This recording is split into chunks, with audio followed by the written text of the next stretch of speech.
네, 안녕하세요. 4월 셋째 주 문학비 이생 규장전 2차 시 수업 시작하도록 하겠습니다. 네, 먼저 지난 시간에 배운 내용부터 복습합시다. 이생규 장전은 우리나라 최초의 소설, 최초의 한문 소설집인 금오신화에 실려있는 작품이었고요. 작가는 생육신 중 한 명인 김시습이었죠. 네, 그리고 이 소설은 기이한 것을 전달한다라는 의미를 가진 무슨 소설이라고 이야기를 했죠? 네, 그렇습니다. 전기소설이라고 이야기를 했습니다. 전기소설이다라는 이야기를 했었죠. 네, 전기소설의 특징을 한번 다시 생각해 볼까요? 네, 첫 번째, 비현실적인 요소가 드러난다. 자, 그다음 두 번째, 인물이 매우 아름답고 그다음 재주가 뛰어난 제자가인형 인물이 나타나고요. 그다음에 서로에게 마음을 확인할 수 있는 시를 지어서 주고받죠. 삽입시가 드러난다라는 것과 그다음에 마지막으로 비극적인 결말이 드러난다. 라는 이야기를 했습니다. 네, 그러면 이 작품에서 이 요인들이 어떻게 드러나는지도 알아야겠죠. 먼저 비현실적 요소는 어떻게 드러나나요? 네, 홍건적의 난으로 죽었던 최여인이 다시 살아서 이생과 사랑을 하게 되는 부분에서 드러나죠. 그리고 두 번째, 제자가인형 인물은 최여인의 용모가 아주 아름답고 이생과 두 사람 모두 시를 짓는 능력이 뛰어나다는 것. 네, 여기서 드러나고요. 그리고 세 번째, 삽입시에서는 네, 지난 시간에 삽입시를 하나 살펴보았죠. 네, 삽입시는 크게 정서적, 서사적으로 두 가지의 기능이 있었다라는 것까지 우리 살펴보았습니다. 네, 그리고 또 비극적 결말은 우리가 지금부터 봐야 할 부분입니다. 네, 교과서 203페이지를 한번 먼저 보도록 할게요. 네, 그 이전에는 어떤 내용이 나왔었냐면 최여인이 다시 살아 돌아와서 이생과 함께 사랑을 나누며 행복한 삶을 살고 있었습니다. 그런데 갑자기 최여인이 저승길은 피할 수 없다며 이야기를 하기 시작하죠. 여기에서 이생에게 이별을 고하고 있음을 알 수가 있었습니다. 그러면서 자신의 감정을 담은 시를 한 편 읊죠. 여기서 지난번에 선생님이 놓치고 간 부분을 좀 설명을 하도록 하겠습니다. 네, 두 번째 여기에서 이대 몸은 무산선녀 될 수 없고 이 얘기를 선생님이 설명을 하지 않았는데 자, 이거는 무슨 뜻이냐면 무산선녀와 관련된 중국의 고사를 인용한 거라고 볼 수가 있어요. 근데 중국에는 희왕이라는 사람이 있었거든요. 이 희왕이란 사람이 꿈속에서 이 무산선녀를 보고 무산선녀에게 반한 거죠. 네, 그래서 이제 이 희왕이 무산선녀에게 계속 같이 있고 싶다 이렇게 이야기를 합니다. 다시 만나고 싶다 이런 이야기를 합니다. 그런데 이 선녀가 뭐라고 했냐면 아침에는 구름이 되고 저녁에는 비가 되어 머물러 항상 함께 있을 수 있다 이렇게 이야기를 해요. 그러면 무산선녀는 사랑하는 님과 함께 있을 수 있는 그런 존재인데 여기에서 최여인은 무산선녀가 될 수 없다 이런 이야기를 하죠. 다시 말해서 이별을 할 수밖에 없다 이런 이야기를 한다고 볼 수가 있습니다. 네, 그래서 자 감정이 어때요? 매우 슬프죠? 네, 이런 이야기를 하고 있었습니다. 네, 그 다음에 지난 시간에 또 어떤 이야기를 했냐면 삽입시의 기능에 대해서 살펴봤고요. 삽입시는 크게 두 가지 정서적 기능과 서사적 기능이 있었다라는 거. 정서적 기능은 정서, 심리, 그 다음에 정서적 여운을 주고 그 다음에 낭만적인 분위기를 형성한다라는 거. 서사적 기능은요, 이야기와 관련된 기능이라고 볼 수가 있어요. 사건에 대한 이야기죠. 이전 사건을 보여주고 앞으로 어떻게 전개될 것인지를 암시를 하죠. 그 다음에 사건 전개의 단조로움을 탈피하는 그런 기능까지 한다라는 거, 이것까지 알아두시면 되겠습니다. 네, 그러면 넘겨보도록 할게요. 오늘은 204페이지부터 살펴보고요. 이 작품을 마무리를 짓도록 하겠습니다. 네. 결국엔 네. 그러면 선생님이랑 함께 읽어보도록 할게요. 자, 이런 삽입시를 지어서 이제 노래를 불렀어요. 최여인이. 자, 읽어보겠습니다. 노래를 한 곡 부를 때마다 눈물에 목이 메어 거의 곡조를 이루지 못했다. 이서생도 또한 슬픔을 걷잡지 못했다. 나도 차라리 부인과 함께 황천으로 갔으면 하오. 어찌 무료히 홀로 여생을 보내겠소. 지난번에 난리를 겪고 난 후에 친척과 노복들이 각각 서로 흩어지고 돌아가신 부모님의 해골이 들판에 버려져 있을 때 부인이 아니었더라면 누가 능히 장사를 지내주었겠소? 라고 이야기를 하죠. 자, 지난번에 난리를 겪었는데 이 난리는 무슨 난리예요? 네. 자, 무슨 난리냐면 홍건적의 난이죠. 이 난리를 겪고 난 후에 친척과 노복들이 각각 서로 흩어졌어요. 집안 자체가 풍비박산이 났죠. 자, 이랬을 때 부모님도 돌아가셔서 해골이 들판에 버려져 있을 때 자, 누가 도움을 주었냐면 이 최여인이 도움을 주었죠. 예. 그래서 능히 장사를 주어 지냈겠소. 옛사람의 말씀에 부모님이 살아 계실 때는 예절로서 섬기고 돌아가신 후에도 예절로서 장사 지내야 한다 했는데 이런 일을 모두 부인이 실천했소. 그것은 부인이 천성이 순효하고 인정이 두터운 때문이니 감격해 마지 않았으며 이런 이야기를 합니다. 자, 여기선 뭐가 드러나냐면 최여인에 대한 고마움이 드러나게 되는 거죠. 자, 여기다 쓰겠습니다. 자식된 도리를 다하게 해준 아내에 대한 고마움이 드러나고요. 네, 스스로 부끄러움을 이기지 못하였음. 스스로는 또 자기 본인에게는 부끄러운 감정을 느낀다라는 거죠. 네, 왜 부끄럽냐면 자기의 부모님의 장사를 본인이 치러야 하지만 본인이 치르지 못했다라는 점에서 부끄럽다고 볼 수가 있겠죠. 네, 여기에서는 이생의 어떤 자책감도 드러난다고 볼 수가 있습니다. 자, 그 다음 읽어보겠습니다. 부인은 이승에서 오래 살다가 100년 후에 같이 세상을 떠나는 것이 어떻겠소? 여인은 대답했다. 낭군의 수명은 아직 남아있으나 저는 이미 저승에 명부에 이름이 실려 있으니 오래 머물러 있을 수가 없습니다. 만약 굳이 인간 세상을 그리워해서 미련을 가진다면 저승의 법에 위반됩니다. 그렇게 되면 죄가 저에게만 미치는 것이 아니라 낭군님에게까지 그 허물이 미칠 것입니다. 자, 여기 쭉 밑줄 그을게요.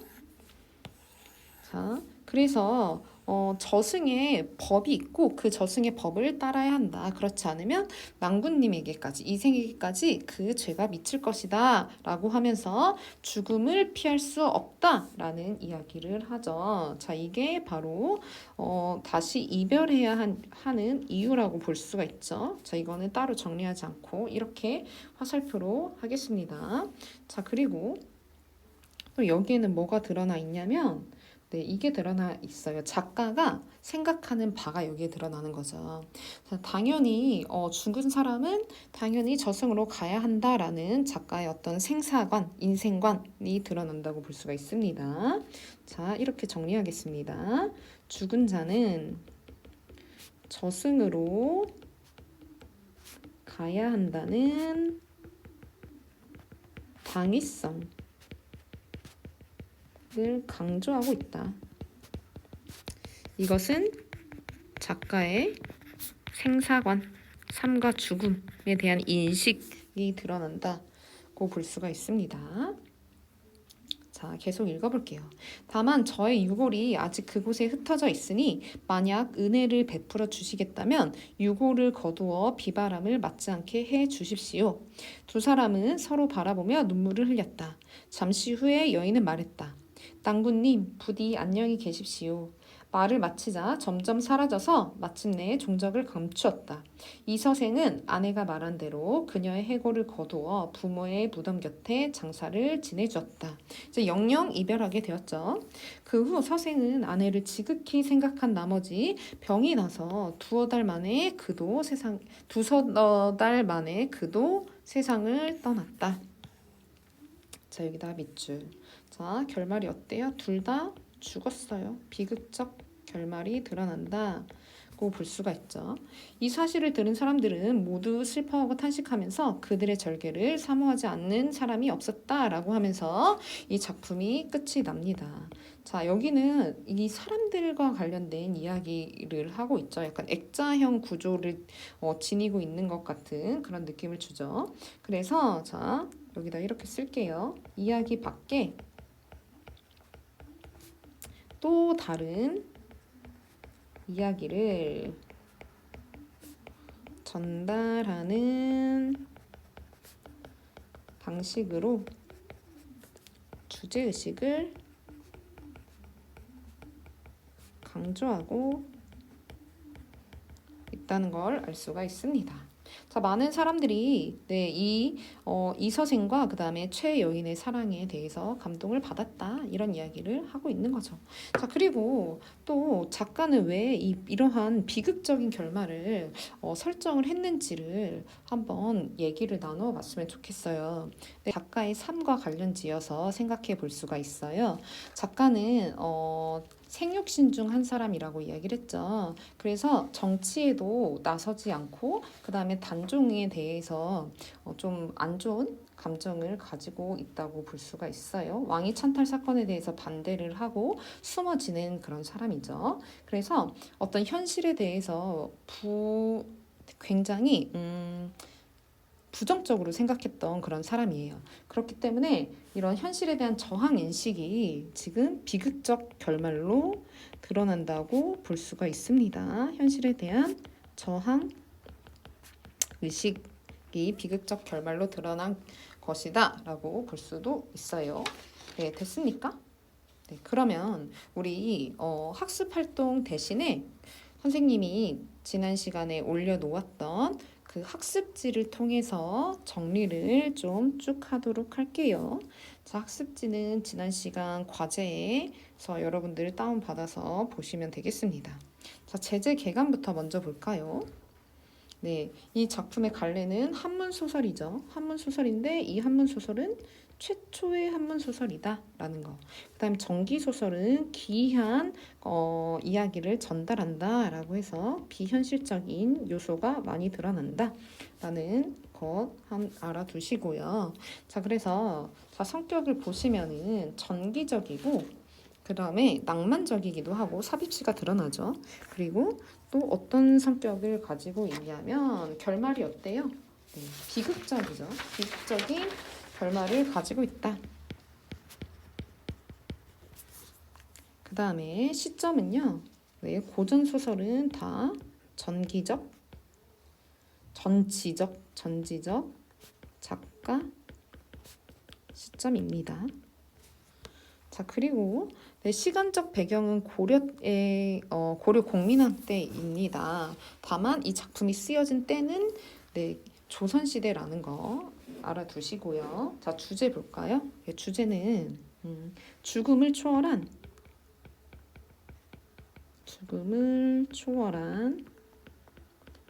남녀 간의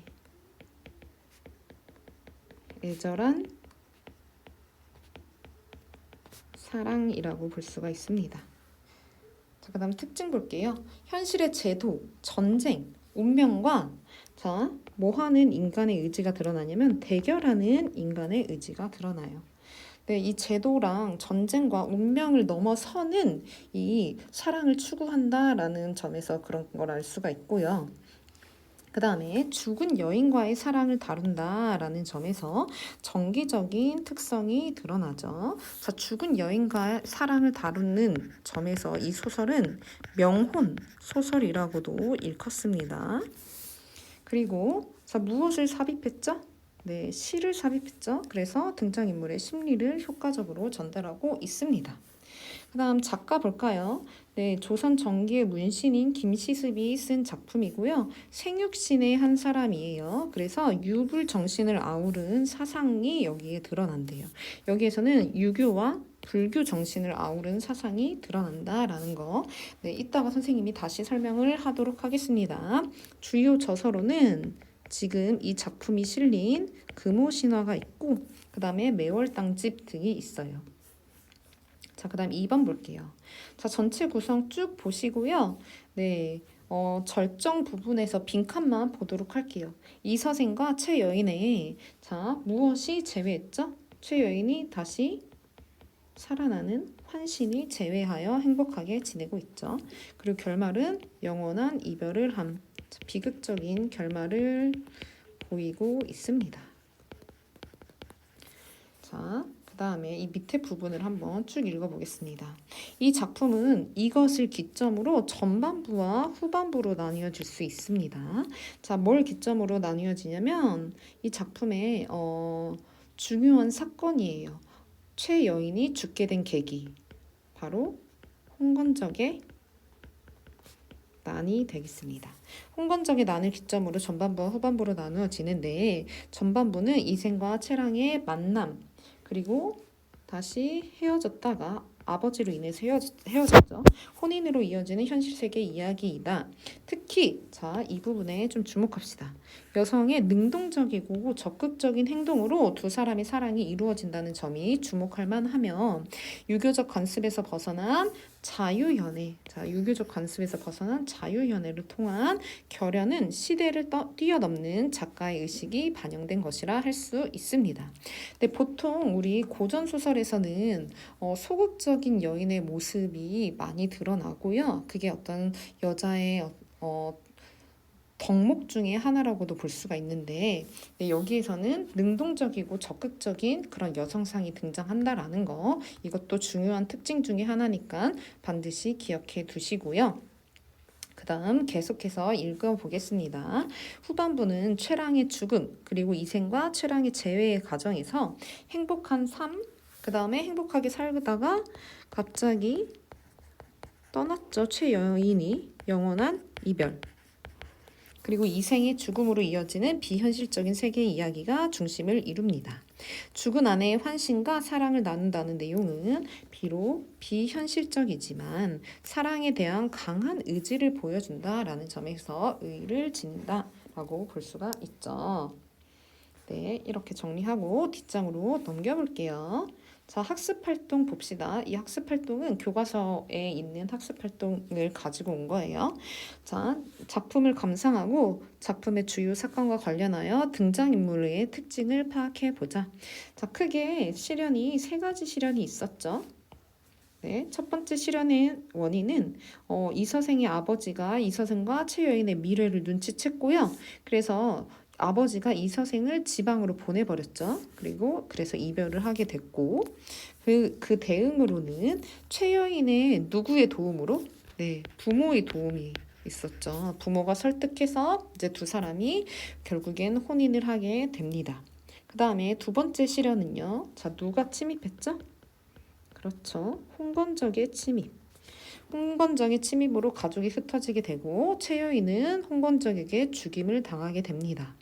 그 다음에 최여인이 환신으로 나타난 이서생과의 사랑을 이루게 됩니다. 최여인의 환신과 이서생이 사랑을 하게 되고 있음을 알 수가 있죠. 그리고 세 번째 실현은 이승과 저승을 가르는 명부의 법칙 때문에 최여인이 저승으로 돌아가게 되었고, 역시 이별을 하고 이서생도 죽게 되는 그런 비극적 결말을 맞이하고 있다라는 거. 자, 이로 미루어 보았을 때 이서생이라는 사람의 특징과 최여인이라는 여인의 특징을 한번 살펴보도록 할 건데요. 자, 이서생부터 봅시다. 최여인과의 만남을 반대하는 아버지의 뜻에 따라 지방으로 내려간다라는 점에서 소극적이고 수능적인 그런 인물이라고 할 수가 있죠. 오히려 최여인이 양가 부모의 반대를 극복하고 이서생과의 혼인을 성취했다는 점에서 더욱 적극적인 그런 인물임을 알 수 있습니다.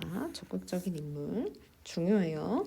자, 그 다음에 자, 이 서생은 최여인이 죽은 줄 알면서도 그 혼백과 다시 사랑을 나누고 최여인이 저승으로 돌아가자 병을 얻어 세상을 떠났다는 점에서 최여인을 깊이 사랑하였음을 알 수 있다.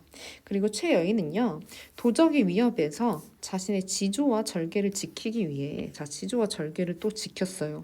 목숨을 아끼지 않는다는 점에서 자, 어떤 인물이라고 볼 수가 있냐면 의지적인 인물이다. 라는 거. 그리고 환생에서 이 서생과 제외하고 이 서생을 위해 저승으로 돌아간다는 점에서 이 서생을 깊이 사랑하였음을 알 수가 있습니다. 자, 그 다음 두 번째 문제 볼게요. 자, 최여인의 노래를 삽입한 이유. 여기에서 삽입시의 기능이 드러나는 거죠.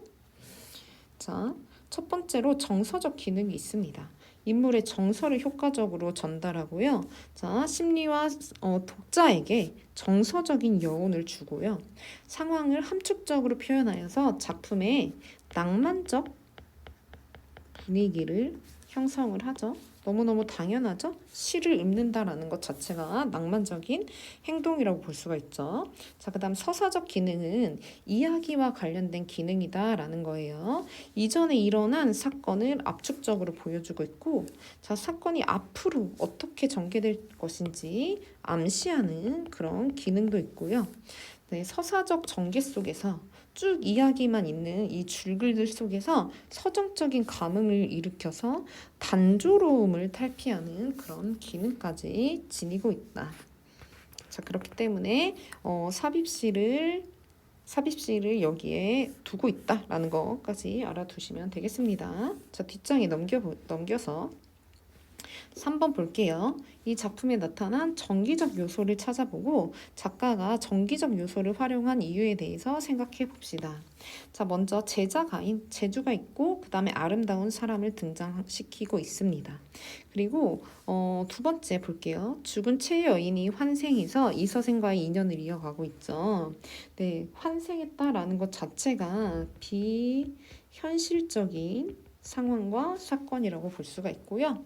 그 다음 세 번째로는 이 작품이 한문 소설이라고 했어요. 그래서 너무너무 당연하게 한문 문어체가 등장을 하게 됩니다. 그래서 미사여구를 사용해서 서술을 하고 있고 한시로 삽입시가 한시로 표현되어 있다라는 거까지 보시면 되겠습니다. 그 다음에 4번으로 넘어갈게요. 이 작품에서 최여인의 환생이 갖는 의미를 생각해보자. 이서생과의 사랑을 다시 성취하기 위한 작가의 의도적인 장치이고요. 자, 무엇도 갈라낼 수 없다. 죽음도 갈라놓을 수 없는 사랑을 통해 부당한 현실에 대한 저항 의지를 드러내고 있음을 알 수가 있는 거죠. 네, 그 다음 5번째 5번 볼게요. 비극적 결말에 반영된 작가의식 봅시다. 이생규장전은 대부분 행복한 결말로 끝맺는 여타 고전소설과는 달리 비극적인 결말을 보여준다. 이는 작가의 불교적인 세계관과 부정적인 현실 인식에서 비롯된다. 세조의 왕위 찬탈과 사육신의 죽음 이후 벼슬을 하지 않고 숨어 지냈던 김시습은 부당한 현실에 대한 저항을 작품을 통해 드러낸 거라고 볼 수가 있는 거죠. 자, 그 다음 6번. 작품에 나타난 작가의 생사관. 자, 이것도 아까 교과서에서 살펴본 거죠. 자, 이승과 저승의 질서에 따라서 다시 이별할 수밖에 없는 상황을 드러내고 있죠. 자, 그래서 작가는 죽은 사람의 영혼이 이승에 잠시 머물 수는 있지만 결국엔 저승으로 가야만 한다라는 생사관을 가지고 있다고 볼 수가 있습니다. 자, 그 다음 7번 볼게요. 금오신화에는 자 5개의 글이 있어요. 그중 하나가 이생규장전이라는 작품인데요. 자, 5개의 글은 남연부주지, 만복사, 저포기, 이생규장전, 용궁부연록, 취유, 부벽정, 기 이렇게 있습니다. 이거는 최초의 우리나라 소설이라고 볼 수 있죠. 그 중에서도 한문으로 기록된 한문 소설입니다. 이 작품들은 자, 어떠한 공통점을 지니고 있냐면 우리나라를 배경으로 하고 있고요. 그 다음에 자, 적극적인 인물들이 나와요. 그리고 욕망을 긍정하는 인물상이 드러나고요. 그리고 애민적 왕도 정치 사상이 드러나게 됩니다. 그리고 유교, 불교, 그 다음에 도교의 통합을 지향하는 그런 공통점이 있죠. 자, 이 작품에서는 자, 이게 유교, 불교, 도교의 통합이 어떻게 드러나는지 한번 좀 정리할게요. 자, 여기다 정리할까요? 유교. 자, 유교적인 사상이 어떻게 드러나냐면 첫 번째, 자, 이생이 최여인과 몰래 사랑을 하죠. 자, 누구 몰래? 부모 몰래. 자, 이생은 부모 몰래 연애하며 불안해하는 그런 모습을 보인다라는 거. 그 다음에 두 번째로는 이생의 부모가 이제 알게 되었죠. 그래서 자신의 집안보다 못한 집안인 최여인과 헤어지게끔 만들죠. 이생과 최여인을 헤어지게 함.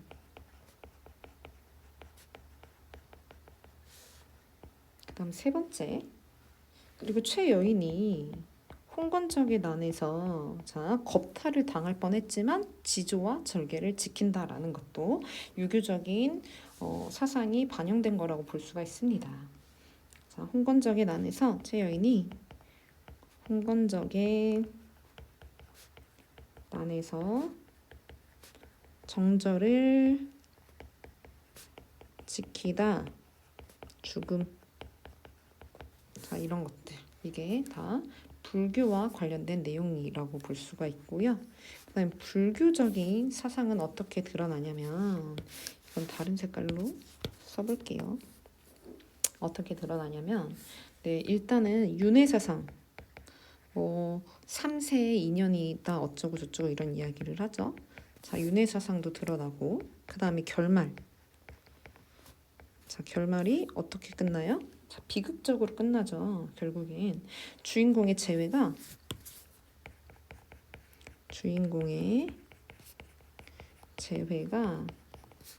허무하게 죽음으로써 끝나죠.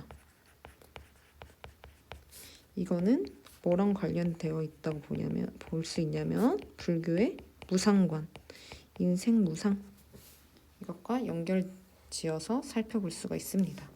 자, 그 다음 마지막으로 도교 볼게요. 도교는 이 색깔로. 자, 도교는 환생하죠.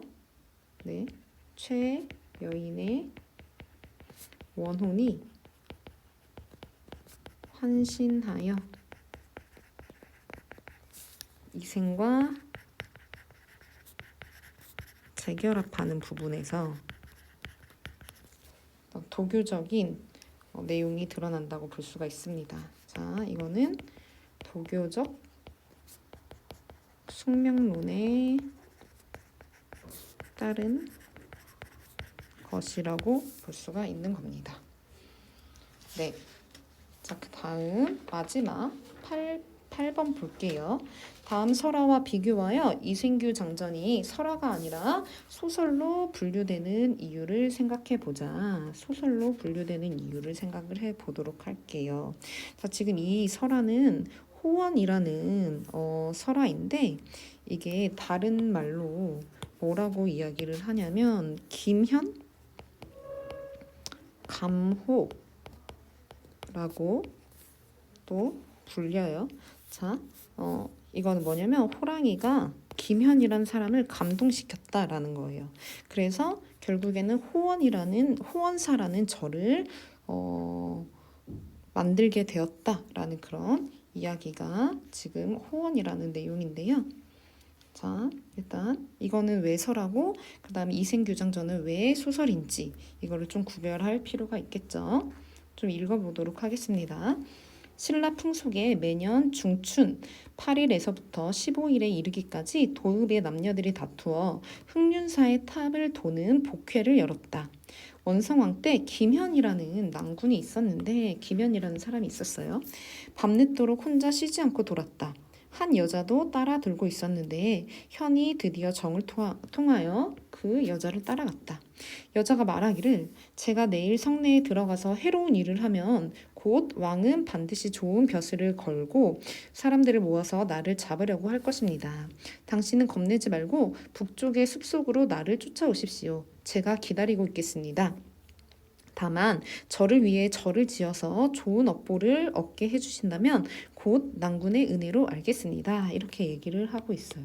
자, 지금 김현이랑 그 다음에 이 여인이랑 지금 사랑에 빠지게 되었는데 이 여인이 이렇게 얘기를 하죠. 자, 나를 희생할 테니까 너가 나를 죽이고 나에게 절을 지어서 업보를 얻게 해주세요 라고 이야기를 하고 있습니다. 자, 다음날 과연 사나운 호랑이가 성에 들어왔다. 그러면 이때 이 호랑이는 누구예요? 이 여자겠죠, 여자. 당할 사람이 없었다. 왕이 영을 내려 능히 호랑이를 사로잡는 사람에게는 2급의 벼슬을 주겠노라 하니 김연이 대궐에 나아가 아뢰어 말하기를 제가 능히 할 수 있습니다 하고 단검을 들고 북쪽의 숲으로 들어갔다. 호랑이가 낭자로 변해서 웃으며 말하기를 어제 곡진했던 사연을 오직 낭군께서는 잊어버리지 않으셨군요 하더니 김연이 차고 있던 칼을 뽑아 스스로 목을 찌르고 쓰러지니 곧 호랑이였다. 그 후 김연이 벼슬길에 오른 뒤 서쪽 냇가에 절을 짓고 이름을 호원사라고 지었다라는 내용의 설화입니다. 이 작품이 설화이고 소설이 될 수 없는 이유는 뭐라고 볼 수가 있냐면 일단 소설이 되려면 인물의 성격을 조금 더 구체적으로 표현하고 배경도 조금 더 있을 법한 그런 내용이 드러나야 돼요. 그런데 여기에서는 매우 짧게 드러나기도 했고 그 다음에 이런 어떤 작가의 의도적인 그런 장치들이 깊이 있게 보이지 않는다라는 점에서 이 작품은 소설이라고 볼 수가 없는 거예요. 조금 애매한 거예요. 자, 그러면 볼게요. 설화보다 소설이 조금 더 작가의 어떤 의도성이 들어갔다라는 거, 의도성이 들어가기 때문에 인물의 성격이 보다 구체화되고 사건이 보다 구체화된다라는 거까지 알아두시고요. 자, 그러면 여기 한번 읽어볼게요. 두 작품은 일상적 세계를 초월한 남녀의 지극한 사랑을 다루고 있다라는 점에서 내용적 공통점을 지니고 있으며 또 어떤 내용이 드러나냐면 전기적인 사건 전개 양상이 나타난다는 점에서 표현상의 공통점도 지니고 있습니다. 자, 이렇게 공통점이 있지만 그러나 자, 여기서부터 주목해서 보도록 할게요. 호원은 자, 어떤 내용이 드러나냐면 인물의 내면은 깊이 서술되지 않았어요. 그렇지만 반면 이생규 장전의 심리는 보다 구체적이고 섬세하게 그려진다. 또한 이생규 장전의 인물들이 시련에 순응하지 않고 극복하기 위해 노력한다는 점에서도 호원의 인물들과는 차이가 있습니다. 이러한 점은 자아와 세계의 갈등, 대결이라는 소설 갈래의 특징을 이생규 장전이 보다 분명하게 드러내고 있음을 보여주는 것이라고 볼 수가 있죠. 그래서 여기 인물들이 적극적으로 어떤 세계의 한계에 대해서 도전하고 그리고 저항하는 그런 모습들이 보이죠. 네, 이생과 최여인이 삶과 죽음을 초월한 그런 사랑을 추구하는 것에서도 그런 게 드러난다고 볼 수가 있습니다. 그래서 이생규 장전 그리고 금오신화를 최초의 소설로 보고 이런 호원과 같은 이런 설화는 아직까지는 설화에 이르기 전 단계라고 볼 수가 있는 거예요. 네, 여기까지 우리 이생규 장전을 살펴보았고요. 여러분들 궁금한 점이 있으면 언제든지 선생님에게 질문을 하시면 되겠고요. 그리고 퀴즈 하나 올라가 있을 거예요. 그 퀴즈를 풀고 반드시 제출을 누르셔야 합니다. 오늘도 완료로 표시 꼭 하시고요. 네, 고생 많으셨습니다.